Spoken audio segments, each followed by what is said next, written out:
नमस्कार दोस्तों, आज मैं आपको सावन मास के अंतिम दिनों में सुनी जाने वाली 5 कहानी सुनाने जा रही हूँ। प्रेम से बोलिए सावन मास की जय हो, भोलेनाथ की जय हो।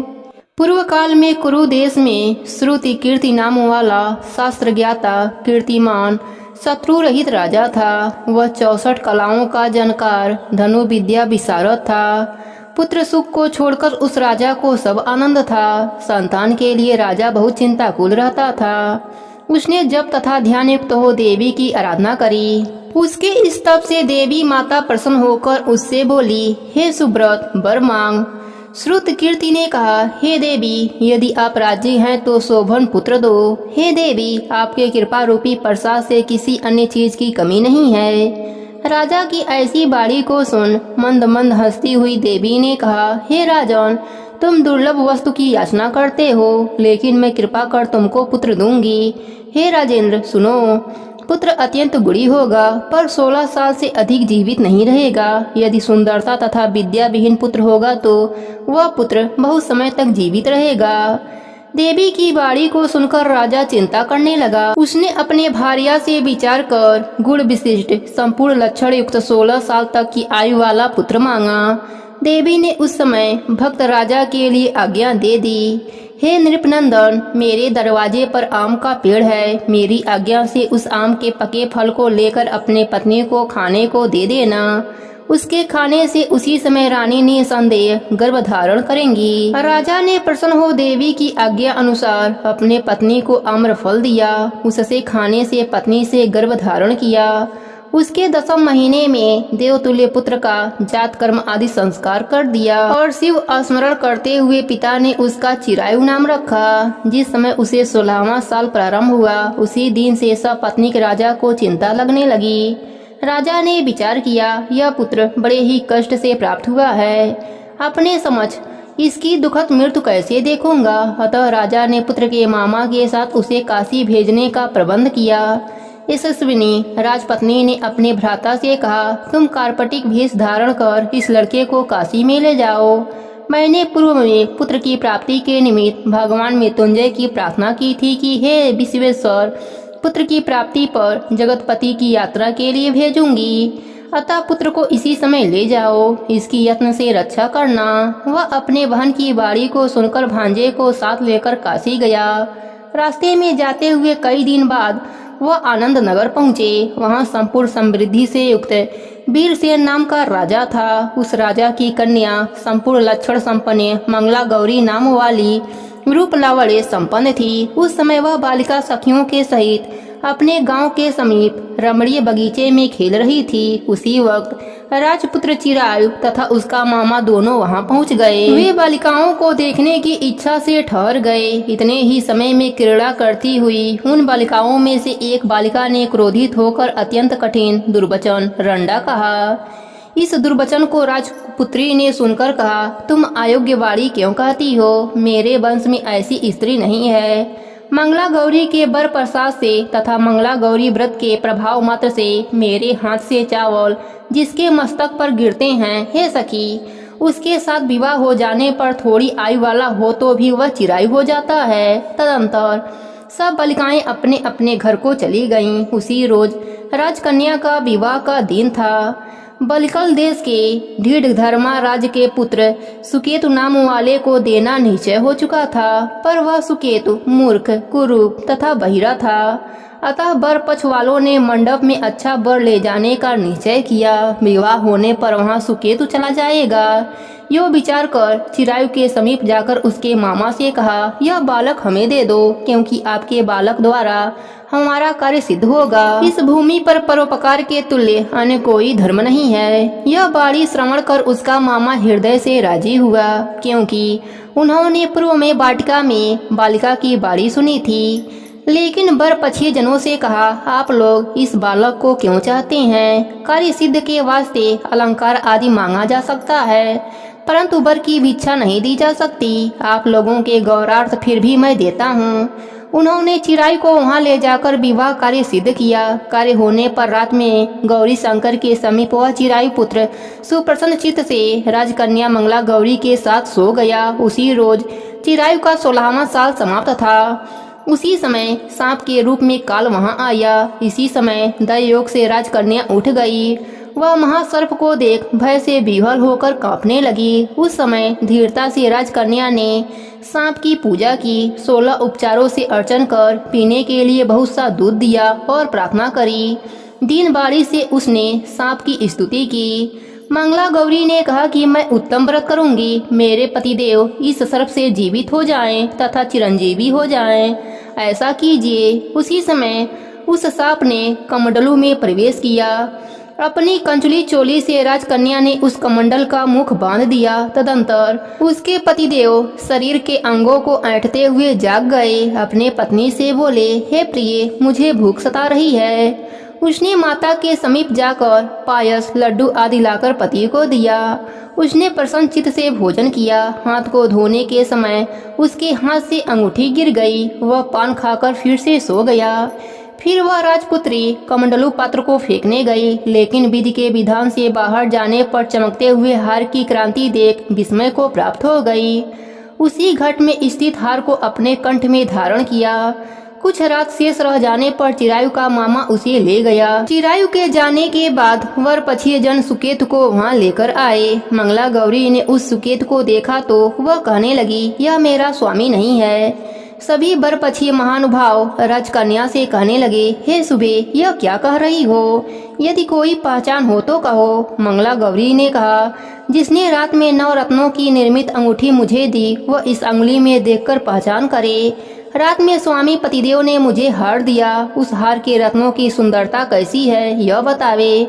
यह तो कोई अन्य ही है। रात्रि में आम्र सेवन के समय मेरे पतिदेव का केसर युक्त पैर मेरी जांग में लगा हुआ है। सब लोग उसे भी देखें, देरी न करें। रात्रि के समय जो जो बातें चित हुई, वो क्या भोजन हुआ, उसे भी यह कहे तो यह मेरा पति होगा। यो मंगला गौरी की बाड़ी सुन सब लोगों ने कहा, ठीक है, लेकिन चिन्हों में से सुकेतु के बतलाए हुए एक भी पहचान नहीं मिली। तब सब लोगों ने मना किया। वर पक्षी लोग जैसे आए थे वैसे ही चले गए। मंगला गौरी के पिता श्रुति कीर्ति ने प्रसन्न चित्त से अन्य जल आदि का एक सत्र यज्ञ किया, जिसमें वर पक्षी सब लोगों ने यह कथा सुनी कि स्वरूप के कुरूप हो जाने से आदर से किसी को ले आए थे। महल के बरामदे में चिक के भीतर कन्या को राजा ने बैठाया। इधर 1 साल तक यात्रा करते हुए अपने मामा के साथ वह चिरायु अपने ससुराल का वृतांत देखने के लिए आया।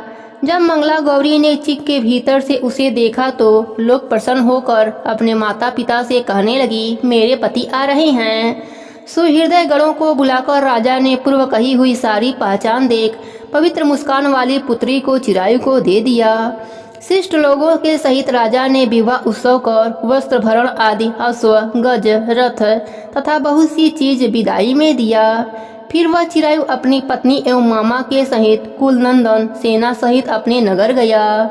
जब चिरायु के माता और पिताजी ने प्राणियों के मुखराबिंद से उसके आने का समाचार सुना तो विश्वास नहीं किया, क्योंकि भाग्य विपरीत कैसे हो सकता है। इसी बीच वह चिरायु माता तथा पिताजी के पास गया। प्रेम मग्न हो चिरायु ने भक्ति द्वारा अपने माता पिता के चरणों में प्रणाम किया और माता पिता ने उस चिरायु का मस्तक चूमकर परमानंद प्राप्त किया। मंगला गौरी पुत्रवधू ने भी सास और ससुर को प्रणाम किया। पुत्रवधू को सास ने अपनी गोद में बैठाकर सब बातें पूछी। हे महामुनि, मंगला गौरी पुत्रवधू ने श्रेष्ठ व्रत, महात्म्य और जो कुछ इतिहास था सब कुछ कह सुनाया। सभी लोग मंगला गौरी माता की जयकारा लगाने लगे। हे गौरा माता, जैसे आपने उन सब पर अपनी कृपा करी, वैसे ही अपने सभी भक्तों पर अपनी कृपा बनाए रखना, सबके व्रत को पूर्ण करना। प्रेम से बोलिए मंगला गौरी माता की जय हो, भोलेनाथ की जय हो। एक समय की बात है, एक गांव में एक गरीब ब्राह्मण परिवार रहता था। उनकी 2 बेटियां थीं, उमनो और झुमनो। ब्राह्मण बहुत पेटू था, हमेशा कुछ न कुछ खाने की ताक में लगा रहता था। एक दिन उसे पीठा पकवान खाने की इच्छा हुई तो उसने अपने पत्नी को अपनी इच्छा बताई। पत्नी ने कहा, सो तो ठीक है, पर पीठा के लिए घर में चावल का आटा, गुड़, नारियल आदि कुछ भी नहीं है। ब्राह्मण ने कहा, तुम चिंता मत करो, मैं सब चीजों का जुगाड़ करता हूँ। वह यह कहकर भिक्षा मांगने के लिए निकल पड़ा। दिन भर इधर उधर से भिक्षा मांगकर बहुत देर रात घर पहुंचा। उसकी पत्नी ने पीठा बनाना शुरू किया। एक भी पीठा इधर उधर न हो जाए, इसलिए वह ब्राह्मण जमकर बैठ गया। उसके हाथ में एक रस्सी का एक बड़ा धागा था। हर पीठे के बाद वह रस्सी में एक गांठ लगा देता था। इस तरह वह पीठों का हिसाब रखता रहा ताकि एक भी पीठा कम ना हो। उमनो झुमनो सो रही थीं। पीठा बनने के क्रम में आवाज होने से दोनों की नींद खुल गई। एक माँ के पास आकर बोली, मुझे भी पीठा दो ना माँ। ब्राह्मण की पत्नी जानती थी कि ब्राह्मण जितना पेटू है उतना ही गुस्सैल भी है। उसने कहा, बेटी यह तुम्हारे लिए नहीं है। क्यों? उमनो ने पूछा। माँ ने कहा, इसमें से अगर तुमने एक भी पीठा खाया तो तुम्हारे पिताजी जंगल में ले जाकर तुम्हें छोड़ आएंगे। हमें जंगल में छोड़ते हैं तो छोड़ने दो, मुझे तो एक पीठा चाहिए। उमनो ने मचलते हुए कहा। मजबूर माँ को एक पीठा देना पड़ा। पीठा खाकर उमनो सो गई। कुछ देर के बाद झुमनो की भी नींद खुल गई। वह भी माँ के पास आकर पीठा मांगने लगी। माँ जब उसे टालना चाहा तो उसने भी प्रश्न किया। माँ ने कहा, पीठा खाने से तुम्हारे पिताजी तुम्हें जंगल में ले जाकर छोड़ देंगे। झुमनो ने कहा, भेजते हैं तो भेजने दो। माँ ने उसे भी चुपके से एक पीठा दे दिया। पीठा खाकर झुमनो अपने दीदी उमनो के पास जाकर सो गई। ब्राह्मण की पत्नी सारी रात पीठा बनाती रही और ब्राह्मण बैठकर पीठों का हिसाब करता रहा। सारा पीठा बनते बनते सुबह हो गई। पीठा खाने के लिए ब्राह्मण इतना उतावला था कि बिना हाथ पांव धोए, बिना नहाए, बिना पूजा पाठ किए केले का एक बड़ा पत्ता बिछाकर पत्नी को सारा पीठा लाने को कहा। ब्राह्मण की पत्नी ने सभी पीठों को केले के पत्ते पर रख दिया। ब्राह्मण एक एक पीठा खाता जाता और रस्सी की एक एक गांठ खोलता जाता। दो पीठे कम पाकर उसने चिल्लाकर पत्नी से कहा, समझ गया तुम्हारी चालाकी। तूने दो पीठा दोनों लड़कियों को दे दिया है। यह दोनों लड़कियां मेरा एक दिन जान लेकर रहेंगी। दूसरे दिन सुबह ब्राह्मण ने दोनों बेटियों को बुलाकर कहा, चलो तुम्हें तुम्हारे बुआ के घर लेकर चलते हैं। यह सुनकर दोनों अवाक रह गईं। आश्चर्य से उन्होंने पूछा, हमारी कोई बुआ भी है क्या? यह तो हमें मालूम नहीं था। हाँ भाई हाँ, तुम्हें पहले बताया नहीं था। अब चलो जल्दी करो। उमनो झुमनो दोनों बहनें कहीं भी घूमने नहीं गई थीं।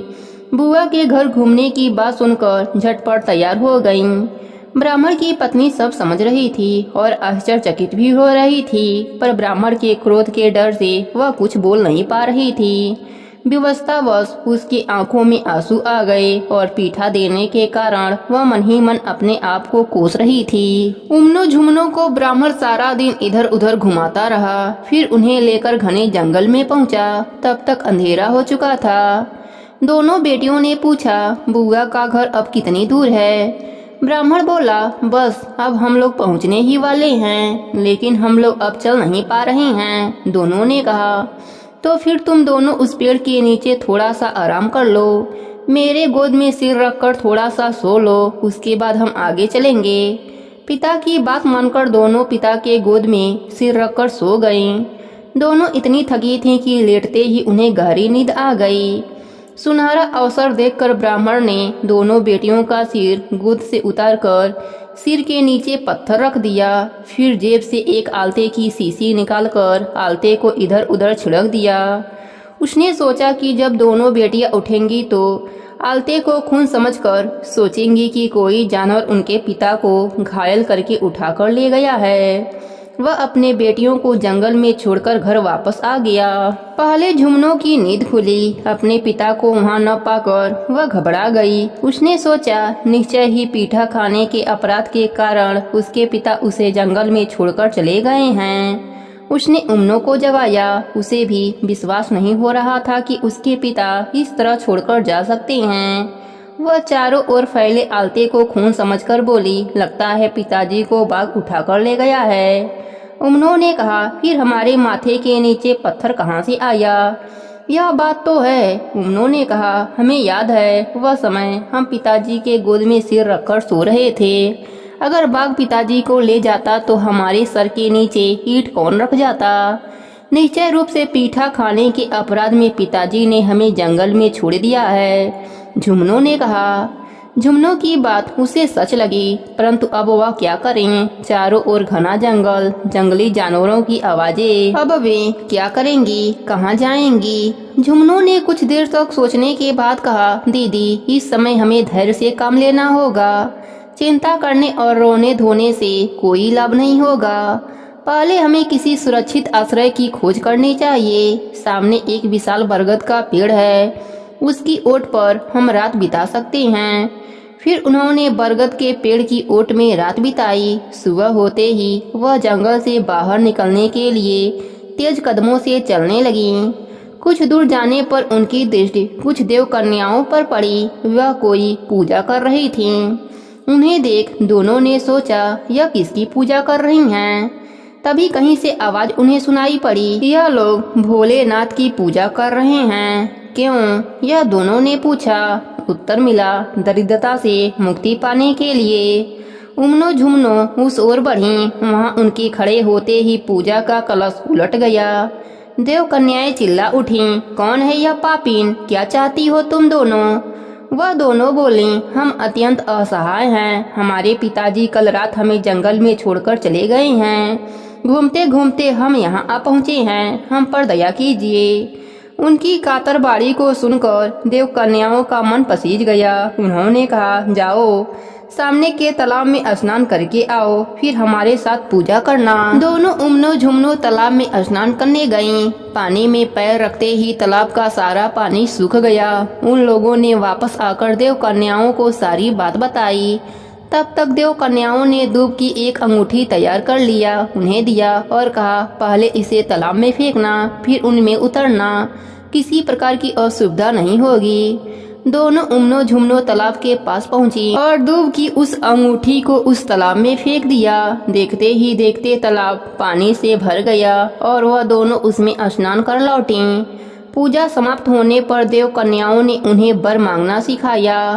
देव कन्याओं के कथनानुसार दोनों बहनों ने भोलेनाथ के सम्मुख अपनी मनोकामनाएं प्रकट की। उन्हें प्रणाम करके भगवान का प्रसाद और कलश लेकर घर की ओर चल पड़ी। रास्ते में एक जगह दोनों ने देखा, छोटे से तालाब में ढेर सारा कर्मी का साग है। उन्हें साग तोड़ने की इच्छा हुई। दोनों ने जैसे ही तालाब की ओर पैर बढ़ाया, एक सोने का सिर उमनों के पैर में उलझ गया। उमनों ने उठाकर कपड़ों में छिपा लिया। उसके बाद दोनों घर की ओर चल पड़ी। घर पहुंचने पर उनके पिताजी ने उन सोने के सिर को देखा तो घबराकर चिल्लाते हुए बोले, यह क्या है, इसे यहाँ क्यों लेकर आई हो, क्या हमारे हाथों में हथकड़ी लगवाओगी। पिताजी, आप यह क्या कर रहे हैं, हम तो साग तोड़ने गए थे, हमें तो यहाँ वहाँ अचानक मिल गया। तुम्हारे कहने से कुछ नहीं होता, तुरंत इसे फेंक दो। यह कहकर ब्राह्मण ने सोने के सिर को फेंक दिया। लेकिन आश्चर्य, वह सिर फिर से लौटकर आ गया। ब्राह्मण अवाक, ऐसी घटना उसने पहली बार देखी थी। उमनो झुमनो ने जंगल में देव कन्याओं से हुई भेंट और भोलेनाथ की पूजा की सारी बातें अपने माँ को और पिताजी को बताई। ब्राह्मण की पत्नी ने सारी बातें सुनने के बाद बेटियों द्वारा लाई गई पूजा के कलश को घर में स्थापित कर दिया और माँ उसकी पूजा करने लगी। देखते ही देखते उनके घर का सब कुछ बदल गया। ब्राह्मण की पत्नी को चांद सा पुत्र हुआ। भोलेनाथ की कृपा से उमनों का उस देश के राजा के साथ तथा झुमनों का वहाँ के मंत्री के साथ विवाह हो गया। बेटियों के ससुराल जाने से पहले ब्राह्मण ने उनसे पूछा, हाँ तो बेटी, तुम लोगों की कोई इच्छा हो तो बोलो। उमनों ने कहा, बहुत दिनों से मांगुर मछली का शोरबा नहीं पिया, खूब इच्छा हो रही है। झुमनों ने कहा, आज सावन का सोमवार है, मैं पूजा करना चाहती हूँ, इसके लिए जरूरत का सारा सामान ला दीजिए। ब्राह्मण ने सारा सामान लाकर दे दिया। अपना अपना काम निपटाकर दोनों हाथी पर चढ़कर अपने अपने पति के घर को रवाना हुई। उमनो जिस रास्ते से गुजर रही थी उसके चारों ओर महामारी फैल रही थी। लोगों का घर आग में जलकर गिरने लगे। चोरी डकैती खून राहजनी चारों ओर होने लगी। दूसरी ओर जिस रास्ते से झुमनो जा रही थी उसके चारों ओर से खुशी की आवाजें आ रही थी। पेड़ पौधे फूलों से लद रहे थे। खेतों में खूब फसल लहलहा रही थी। उमनो राजा के साथ राजमहल में आई। राजा की माँ ने द्वार पर ही सोने की चौकी सोने की डलिया लेकर खड़ी थी। उमनो ने जैसे ही सोने के चौकी पर पैर रखा वह लोहे में बदल गया। उमनो के सिर पर सोने की डलिया छुआते ही वह डलिया भी लोहे में बदल गया। सास बड़बड़ाती हुई बोली, ऐसी कुलछनी बहू मैंने कभी नहीं देखी। उधर उमनो के साथ अलग प्रकार की घटनाएं घटी। मंत्री राजा की तरह संपन्न न थे। बहू का स्वागत करने के लिए मंत्री की माँ के पास न सोने की चौकी थी न ही सोने का डलिया था। मंत्री की माँ साधारण सामान लेकर खड़ी थी। लेकिन चमत्कार हो गया। झुमनो ने जैसे ही चौकी पर पैर रखा चौकी सोने की हो गई। डलिया भी छुआते ही सोने की हो गई। ऐसी सुलछड़ी बहू पाकर सास के खुशी का ठिकाना न रहा। इतना ही नहीं, उमनो को रानी बनाकर लाने के बाद से राजा के मानो बुरे दिन आ गए। कभी हाथी खाने में हाथी मरते तो कभी घोड़सवार में घोड़े मरते। राज्य में चारों ओर महामारी फैल गई। लोगों ने आपस में कहना शुरू कर दिया, ऐसी कुलछनी बहू कभी नहीं देखी। एक एक करके सभी को खा जाएगी। राजा को खटका लगा। एक तरफ उसके घर का बुरा हाल और दूसरी ओर मंत्री का दिन पर दिन उन्नति हो रही थी। एक दिन राजा ने मंत्री से साफ शब्दों में पूछा कि यह सब कैसे हो रहा है भाई। मंत्री बोला, यह तो मैं भी नहीं समझ पा रहा हूँ। राजा ने कहा, चाहे जो हो कुलछनी बहू मुझे नहीं चाहिए। कल ही उसकी गर्दन कटवा देना। मंत्री धर्म संकट में पड़ गया, लेकिन राजा का आदेश वह टाल नहीं सकता था। लाचार होकर जल्लाद को बुलाकर उसने राजा के आदेश का पालन करने को कहा, लेकिन जल्लाद को दया आ गई। उसने उमनो को झुमनो के घर के सामने छोड़ दिया और एक कुत्ते को काटकर उसका खून राजा को दिखा दिया। झुमनो ने बड़े प्यार से उमनो को अपने पास बैठाकर उसकी सारी बातें सुनी। फिर कहा, जानती हो दीदी, यह सब भोलेनाथ के कोप से हो रहा है। झुमनो ने उमनो को अपने ही घर में इस प्रकार छिपा कर रखा कि उसके पति को भी इसकी भनक नहीं लगी। इधर भोलेनाथ की कृपा से ब्राह्मण ने अपने पुत्र की शादी करने की बात सोची। एक दिन बारात लेकर वह अपने बेटे का विवाह करने निकला। कुछ दूर जाने पर लड़के ने कहा, हो सरौता लाना तो मैं भूल गया। ब्राह्मण बोला, कोई बात नहीं, मैं तुरंत लेकर आता हूँ, तुम लोग यहीं प्रतीक्षा करो। ब्राह्मण दौड़ते दौड़ते घर पहुँचा। ब्राह्मण की पत्नी उस समय दरवाजा बंद करके भोलेनाथ की पूजा कर रही थी। ब्राह्मण प्रतीक्षा न कर सका, दरवाजा तोड़कर घर में घुस गया। गुस्से से वह थर थर कांप रहा था। लाठी के प्रहार से उसने पूजा के कलश को चकनाचूर कर दिया। उसके बाद सरौता लेकर तेजी से उस ओर चल पड़ा जहां उसका बेटा और बाराती इंतजार कर रहे थे। लेकिन वहां कोई नहीं मिला। न बाराती थे न गाजा बाजा, केवल उसका बेटा खड़ा रो रहा था। बहुत दुखी होकर ब्राह्मण घर लौट आया, परंतु यह क्या, विशाल घर के स्थान पर पहले जैसा भूस का घर बन गया। ब्राह्मण हस्तप्रस्त रह गया। उसकी पत्नी रोती हुई बोली, भोलेनाथ ने जो दिया था सब ले लिया। ब्राह्मण शांत भाव से बोला, जो होना था वह हो गया, सब भूलकर तुम फिर से भोलेनाथ की पूजा करो। ब्राह्मण की पत्नी दुखी होकर बोली, कैसे करूं पूजा, कुछ भी तो घर में नहीं है। ब्राह्मण बोला, चिंता मत करो, मैं सारी व्यवस्था करता हूँ। ब्राह्मण सहायता लेने की आशा से झुमनो के घर गया। बेटी के ठाट बाट देखकर वह दंग रह गया। उसने देखा दासियां सोने के घड़े में जल डालकर झुमनो को नहला रही हैं। ब्राह्मण ने दासियों को अपना परिचय दिया, लेकिन उन्हें उसके बात पर विश्वास न हुआ। तब ब्राह्मण घास की एक अंगूठी बनाकर पास रखे एक घड़ा में डाल दिया। जब दासियां झुमनो के सिर पर जल डाल रही थी तब वही घास की अंगूठी गिर पड़ी। झुमनो ने पूछा, यह क्या है, किसने डाला?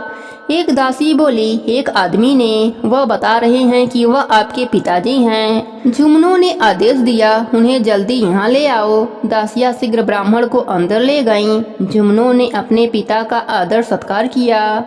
फिर बहुत सारा रुपए पैसा सामान देकर सम्मान पूर्वक उन्हें विदा किया।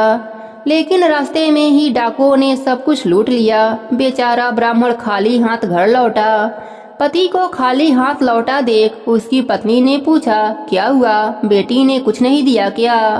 ब्राह्मण बोला, दिया तो बहुत कुछ था, लेकिन डाकुओं ने सब कुछ लूट लिया। अब क्या होगा? इस बार तुम जाओ, ब्राह्मण बोला। ब्राह्मण की पत्नी झुमनों के घर गई। वहां उसका बहुत आदर सत्कार हुआ। उसने अपने आने का कारण बताया।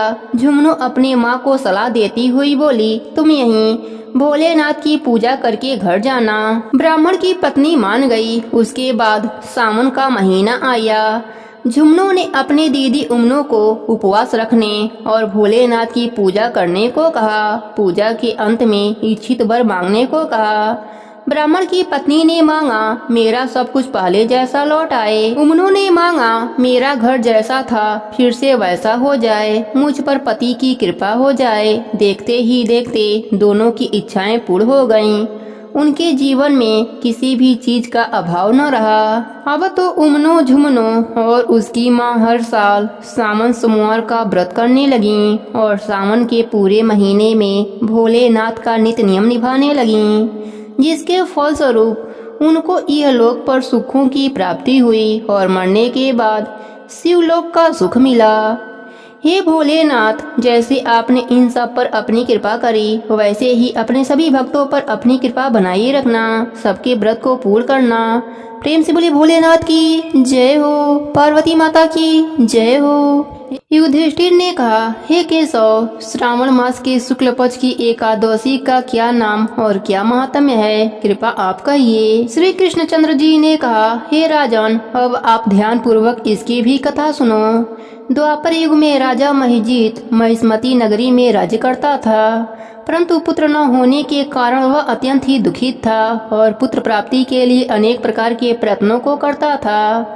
अनेक प्रकार की चेष्टा करने पर भी उसको आनंद देने वाला पुत्र रत्न प्राप्त नहीं हुआ, तो राजा ने अपने वृद्धा अवस्था को देखकर एक दिन अपनी सभा में अत्यंत ही चिंतित होकर प्रजागणों को संबोधित करके कहा, हे प्रजाजनों, मैंने इस जन्म में जहाँ तक ध्यान आता है कि कोई भी पाप का कार्य नहीं किया और न प्रजा से अत्याचार पूर्वक धन को लेकर अपने अर्थकोष में संचित किया है, न किसी की धरोहर को हरण किया है, बल्कि अपनी प्रजा का पालन पुत्र के सदिश कर रहा हूँ।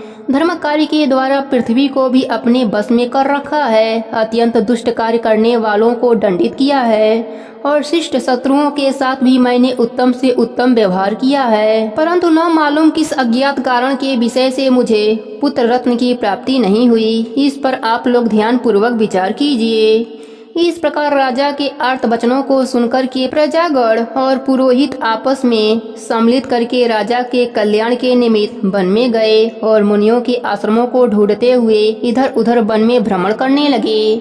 उसी वन में उन्होंने अत्यंत ही घोर तपस्या करते हुए निराहार जीतात्मा जीत क्रोध महात्मा लोमस ऋषि का दर्शन किया, जो कि सर्वधर्म तत्ववेत्ता एवं सर्वशास्त्र पारंगत दीर्घायु थे, जिनके की कल्प के अंत में केवल लोम ही गिरते हैं। इसी कारण से उनका नाम लोमस पड़ गया। इस प्रकार उन त्रिकाल यज्ञ महात्मा लोमस को देख सबके सब लोग अत्यंत ही हर्षित होकर निकट जाकर यथोचित रूप से प्रणाम करके उनके पास स्थिर हो गए। लोमस मुनि ने सब लोगों को देखकर यह प्रश्न किया कि तुम लोग यहाँ पर किस कारण से आए हो और यहाँ पर क्यों स्थिर हो गए। तब सब मुनियों ने कहा, हे महाराज, हम सब लोग अपने कष्ट से निवृत्त होने के लिए आपके शुभ स्थान पर आए हैं। वह कष्ट यह है कि हमारा महिजीत नामक राजा अत्यंत ही धर्मात्मा है, परंतु वह पुत्रहीन है। इस दुख से उसे अत्यंत ही व्याकुल देखकर आपके शरण में तपस्या करने के हेतु हम सब एकत्रित हुए हैं। राजा के अहोभाग्य से हम सब लोगों को आपका दर्शन प्राप्त हुआ है, क्योंकि महात्मा एवं मुनियों के दर्शन मात्र से ही मनुष्यों के कार्य सिद्ध हो जाते हैं। अस्तु, अब आप हम लोगों के ऊपर कृपा दृष्टि करके इस प्रकार का उपदेश कीजिए कि जिससे हमारे धर्मात्मा राजा का कार्य सिद्ध होकर कल्याण होवे। प्रजाजनों की इस प्रकार की बातों को सुनकर क्षण भर तक ध्यान मग्न होकर राजा के पूर्व जन्म के वृत्तांत को समझकर लोमस जी ने कहा, यह राजा पूर्व जन्म में अत्यंत ही घोर पापी और महादरिद्र जाति का वैश्य था। अपने व्यवसाय के हेतु इस नगर से उस नगर में, उस नगर से दूसरे नगर में इसी प्रकार बराबर भ्रमण किया करता था। एक समय की बात है कि ज्येष्ठ मास के शुक्ल पक्ष की एकादशी को मध्याह्न के समय प्यास से अत्यंत व्याकुल होकर जल के लिए कोई उत्तम स्थान को ढूंढने लगा। संयोगवश उसको एक अत्यंत ही उत्तम और स्वच्छ जलाशय दिखाई पड़ा। उसको देखते ही जल पीने की इच्छा से उसके समीप गया। उसी समय एक कुछ ही दिनों की ब्याई हुई गौ अपने साथ बछड़े को लिए हुई उसी जलाशय पर आकर जल पीने लगी। उस समय इस बनिए ने उस जल पीती हुई गौ को हटाकर स्वयं ही जल को पिया। इसी पाप के कारण वह निसंतान है, परंतु कुछ पूर्व जन्म के पुण्य के प्रताप से उसको राज्य प्राप्त हो गया है। मुनि जी की बातों को सुनकर प्रजाजन और पुरोहितों ने कहा, हे महाराज, हम लोगों ने पुराणों के द्वारा इस प्रकार सुना है कि पुण्य कार्य करने से पाप नष्ट हो जाते हैं, सो आप कृपा करके इस प्रकार पुण्य का उपदेश कीजिए, जिससे कि पाप नष्ट होकर राजा महिजीत को पुत्र की उत्पत्ति हो। तब लोमस ऋषि ने कहा, हे मुनियों, श्रावण मास के शुक्ल पक्ष की पुत्रता नामक एकादशी का व्रत तुम लोग करो और नियम पूर्वक पूजन इत्यादि करके रात भर जागरण करो तथा उसका सब फल अपने राजा को प्रदान कर दो, तो उस राजा को पुत्र उत्पन्न होगा। इस प्रकार लोमस ऋषि द्वारा व्रत के विधान और फल को सुनकर सब लोगों को अपार आनंद की प्राप्ति हुई और सब लोग अपने अपने घर को लौट आए। श्रावण मास जब आया तब सब लोगों ने लोमस ऋषि के अनुसार राजा सहित भक्ति और विधान पूर्वक एकादशी का व्रत किया और दूसरे दिन अपना अपना फल उन सब लोगों ने राजा को प्रदान कर दिया। उस फल के प्रभाव से राजा की रानी ने गर्भ धारण कर समय आने पर पुत्र रत्न को प्राप्त किया। इस प्रकार की यह फलदात्री पुत्रता एकादशी है। इसलिए इस लोक और उस लोक में आनंद प्राप्त करने वाले को इस पुत्रता नामक एकादशी का व्रत अवश्य करना चाहिए। इस एकादशी का महात्म्य पढ़ने और सुनने से घोर पापों से मुक्ति मिल जाती है। प्रेम से बोले विष्णु भगवान की जय हो, एकादशी माता की जय हो। प्राचीन काल में राजा बलि देवताओं के स्वर्ग को जीतने के लिए यज्ञ कर रहा था। तब देवराज इंद्र ने विष्णु जी से प्रार्थना की कि राजा बलि से सभी की रक्षा करें। इसके बाद श्री हरि वामन अवतार लेकर एक ब्राह्मण के रूप में राज बलि से भिक्षा मांगने पहुंच गए। ब्राह्मण ने बलि से 3 पग भूमि दान में मांगी। बलि ने सोचा कि छोटा सा ब्राह्मण है, 3 पग में कितना जमीन ले लेगा। यह सोचकर बलि ने वामन को 3 पग भूमि दे दिया। ब्राह्मण भेष में श्री हरि ने अपना कद बढ़ाना शुरू कर दिया और एक पग में पूरी पृथ्वी नाप ली, दूसरे पग में पूरा ब्रह्मांड नाप लिया।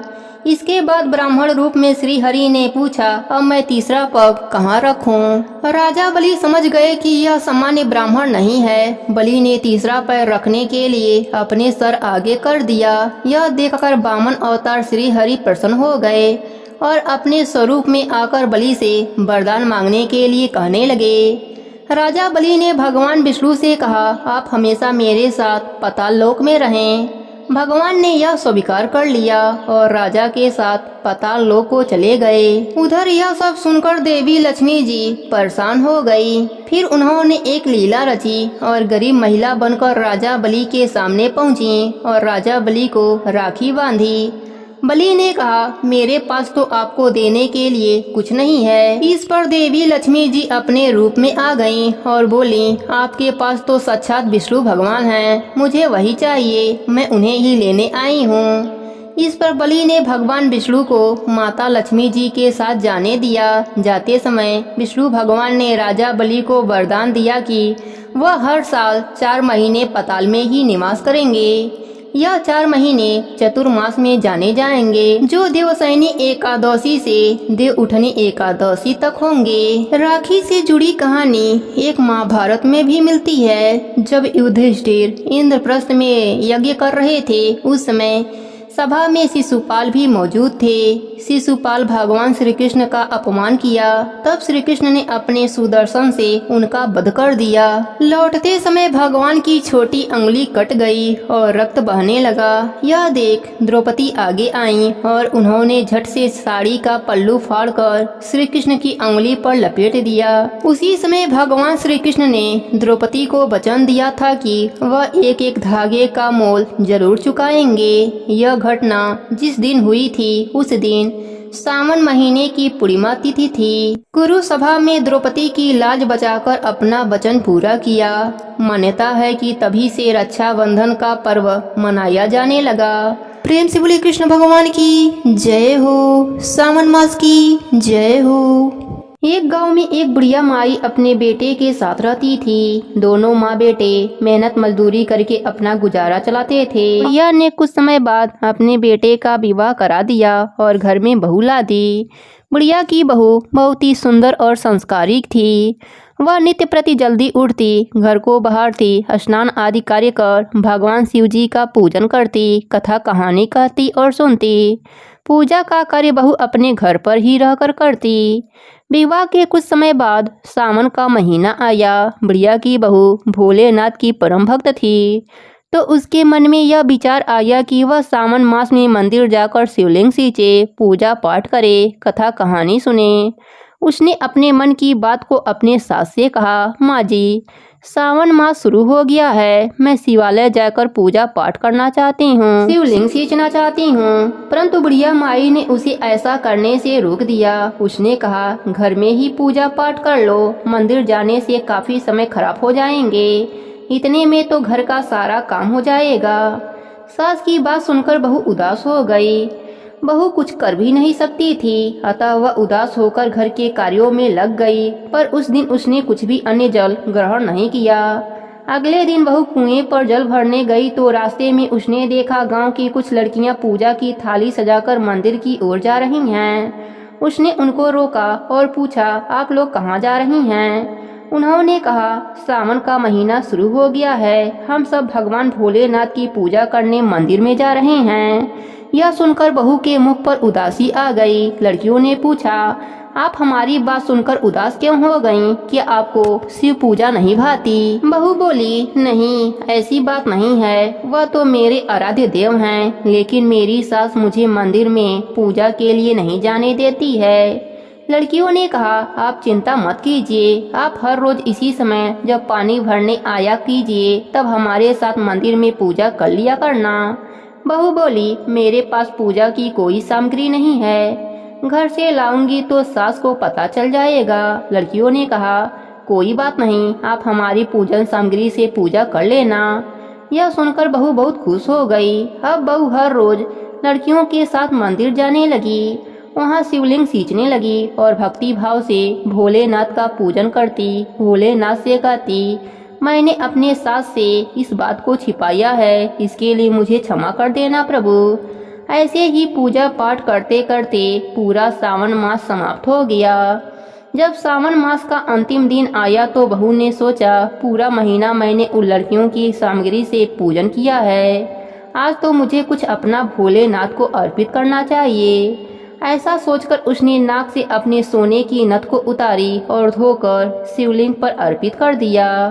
पूजा पाठ समाप्त कर घर आ गई। अब घर आकर बहू सास से नजरें छिपाते हुए इधर उधर फिरने लगी, क्योंकि उसे डर था कि जब सास उसकी नाक में नथ नहीं देखेगी तो उससे जरूर पूछेगी कि नथ कहाँ गई। ऐसा करते करते दोपहर हो गया।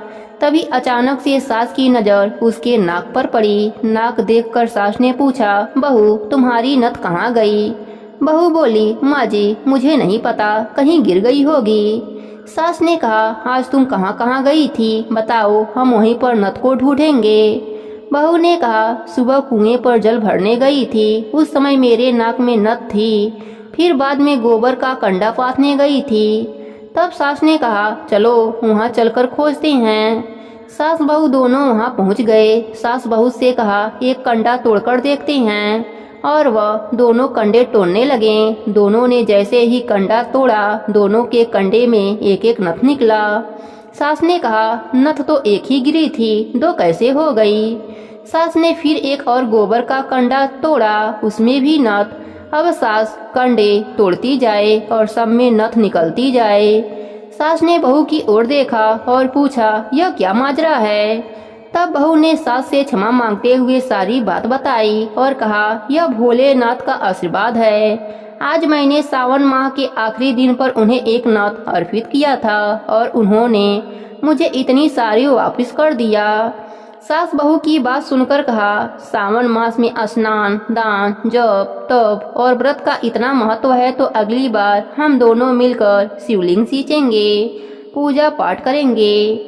अगले साल सावन मास आने पर दोनों सास बहू ने स्नान किया, शिवलिंग सींचा, पूजा पाठ, जप तप, व्रत और कथा कहानी का नेम नित नियम से निभाया। भगवान भोलेनाथ की कृपा से बुढ़िया का घर अन्न धन के भंडार से भर गया और उसकी बहू को एक सुंदर सा पुत्र हुआ। उनकी सभी मनोकामनाएं भोलेनाथ ने पूरी कर दी। हे भोलेनाथ, जैसे आपने सास बहू पर अपनी कृपा करी वैसे ही अपने सभी भक्तों पर अपनी कृपा बनाए रखना। प्रेम से बोलिए भोलेनाथ की जय हो, पार्वती माता की जय हो।